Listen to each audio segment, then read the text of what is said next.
नमस्कार दोस्तों, स्वागत है आपका। आज जिस टॉपिक पर हम बात करेंगे, वैसे अगर इसे ठीक से समझा जाए या इससे कनेक्ट किया जाए तो इसका हमारी लाइफ को बैलेंस करने में बहुत बड़ा रोल है, और वो है मेडिटेशन। यकीनन आप लोगों ने मेडिटेशन पर पहले भी बहुत सारे वीडियोस देखे होंगे और हो सकता है कि आप में से बहुत सारे लोग मेडिटेशन करते होंगे। तो मैं शब्द करते होंगे पर आप सभी का बहुत ज़्यादा ध्यान क्यों दिलवा रही हूँ, क्योंकि हम लोग ऐसे ही बोलते हैं और ऐसे ही सुनते भी आए हैं कि हम मेडिटेशन कर रहे हैं। जबकि अगर गौर किया जाए तो मेडिटेशन एक ऐसी प्रक्रिया है जिसे किया नहीं जाता है, इसमें तो बस हमें होना होता है। Because meditation is non doing state. तो मेडिटेशन किया नहीं जाता है, बल्कि आपको मेडिटेटिव स्टेट में रहना होता है। और आप मेडिटेटिव स्टेट में सिर्फ तभी रह सकते हो जब आप प्रेजेंट मोमेंट में रहते हो, वर्तमान में रहते हो या अवेयरनेस में रहते हो। तो आइए आज से एक प्रैक्टिस स्टार्ट करते हैं। सिर्फ 5 मिनट से शुरू करें। दिन में एक बार अपने लिए थोड़ा समय निकालें और किसी शांत स्थान पर बैठें और अपनी आँखों को बंद कर लें और सारा ध्यान बस अपनी सांसों पर लगाएं। इनहेल और एक्सेल प्रोसेस को ध्यान से ऑब्जर्व करें, क्योंकि अगर आप मेडिटेशन करते वक्त ये सोचने बैठ गए कि अरे मैं तो कितना धीरे सांस लेता हूँ या लेती हूँ, या फिर मेरा ब्रीदिंग पैटर्न तो ऐसा है या वैसा है, तो यह समझ लीजिए कि इससे आपको कोई फ़ायदा नहीं होने वाला। क्योंकि आपने यहाँ भी अपने माइंड का यूज़ करके इस प्रोसेस को एक डूइंग प्रोसेस बना डाला, यानी आप यहाँ पे भी कर्ता भाव में आ गए। देखिए, ये एकदम से तो नहीं होगा, क्योंकि हम सिर्फ सारा दिन ये कर लें या वो कर लें, इस डूइंग मोड में ही रहते हैं, जिससे हमारे माइंड की प्रोग्रामिंग ऐसे ही हो गई है। लेकिन जैसा कि अब हम समझते जा रहे हैं कि हकीकत में हमारा माइंड काम कैसे करता है, तो इसकी प्रोग्रामिंग चेंज की जा सकती है, और जिसकी शुरुआत आप आज से ही करेंगे। हमें किसी भी लेवल पर खुद को डेस्पिरेशन में नहीं लाना है, धीरे धीरे समझते हुए आगे बढ़ें। जब भी आप मेडिटेशन में हो और अगर उस समय आपको कोई विचार आए तो आप परेशान ना हो। देखिए, एक बात तो स्वीकार कर लीजिए कि विचार तो आएंगे, क्योंकि इस दौर में हमारे माइंड को शांत रहने की आदत नहीं है और वो हर पल सिर्फ इस पे कंट्रोल लेना चाहता है। लेकिन जैसे ही आप समझने लगेंगे तो आपका माइंड भी समझ जाएगा। तो आप यह प्रक्रिया आज से ही शुरू करें। इसके अलावा हमें अपनी कुछ आदतों में भी बदलाव लाना होगा, जिसमें हम हमारे माइंड की एक पॉजिटिव वे में प्रोग्रामिंग कर सकें। तो जब भी आप किसी से बात करें तो बात करने से पहले थोड़ा गैप लें, थोड़ा विराम लें। एटलीस्ट 5 सेकंड का तो गैप ज़रूर रखें। और ऐसा करने का जो फ़ायदा आपको होगा वो ये कि आप बेवजह तो कुछ भी नहीं बोलेंगे, क्योंकि जब हम किसी से बात करते हैं तो हम उस समय कुछ ऐसी बातें बोल जाते हैं जो कभी कभी हमें परेशानी में डाल देती हैं। और कोई भी बात अगर आप बोल देते हैं तो उसे आप वापस तो ले नहीं सकते। तो ऐसे में बेहतर होगा कि आप बोलने से पहले थोड़ा गैप लें। आप अपनी वाणी पर थोड़ा सा कंट्रोल रखें और बीच बीच में बात करते वक्त थोड़ा रुकिए।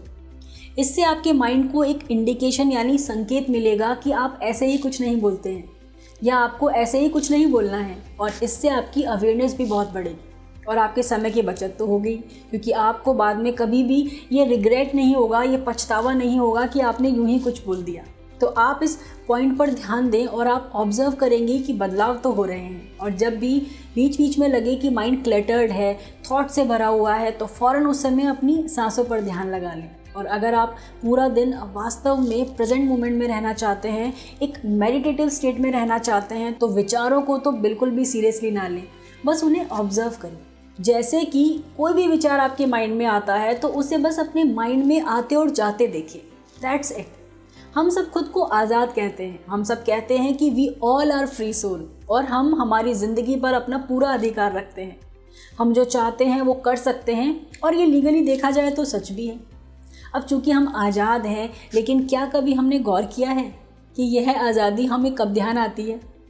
अगर खुद को या अपने आसपास की सिचुएशंस को आप थोड़ा ऑब्जर्व करें तो आपको ध्यान आएगा कि आर्ग्यूमेंट करते वक्त आपको सबसे ज़्यादा इस आज़ादी का ध्यान आता है, और खुद को सुपीरियर साबित करना होता है तो उस पल हम इस आज़ादी का सबसे ज़्यादा फ़ायदा उठाते हैं, इस बोलने की स्वतंत्रता का पूरा उपयोग करते हैं, या शायद दुरुपयोग भी करते हैं। लेकिन आप ध्यान से इस बात को समझिएगा कि वैसे तो हम सिर्फ बोलते समय फ्रीडम फील करते हैं, लेकिन जैसे ही हमारा आर्ग्यूमेंट या झगड़ा खत्म हो जाता है और हम उस सिचुएशन से बाहर आ जाते हैं, तो फिर असली खेल शुरू होता है हमारे दिमाग में कि हमने जो भी बोला है हम उसे बार बार याद करके खुद को परेशान करते हैं, या सामने वाले ने क्या बोला उसको बार बार रिपीट करते हैं। यानी एक कॉन्वर्सेशन जो हमारा आमने सामने का था वो तो हो चुका, जिसमें हमने कुछ बोला भी और कुछ सुना भी था। लेकिन अब जो ये कॉन्वर्सेशन बाकी रह गया है, जो हम खुद से कर रहे हैं या हमारा माइंड हमसे कर रहा है, तो फिर अब ये हमें प्रॉब्लम में डालता है। तो अब आप ऑब्जर्व करो और ख़ुद से पूछो